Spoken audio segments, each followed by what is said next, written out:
राहाता शहरातील नगर मनमाड रोडवरील इशिता गिफ्ट गॅलरीमध्ये घुसून पैसे व सोन्याची अंगठी सिद्ध करून देतो असा बहाणा करत महिला व्यापाऱ्यांची 45,000 रुपयांची फसवणूक करणाऱ्या 2 भामट्यांना राहाता पोलिसांनी तत्परतेनं कोपरगाव रेल्वे स्टेशनवरून ताब्यात घेतलंय।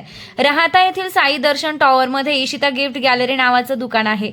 बुधवार 26 ऑगस्ट 2026 रोजी दुपारी 12:15 सुमारास महिला या दुकानात एकट्याच असताना भगवे कपडे घातलेले 2 हिंदी भाषिक इसम तेथे आले।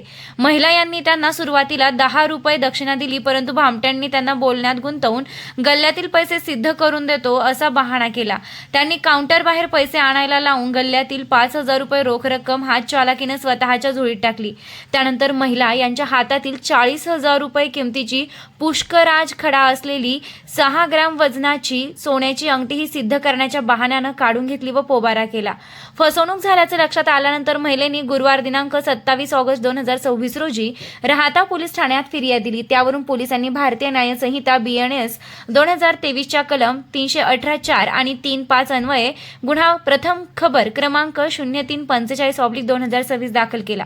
कोपरगाव पोलीस ठाण्याचे पोलीस हवालदार बाळासाहेब जरे यांनी तपासाची चक्रे वेगानं फिरून आरोपींचा फोटोच्या आधारे शोध घेतला। कोपरगाव रेल्वे स्टेशन परिसरातून या दोन्ही आरोपींना पकडण्यात यश आलंय।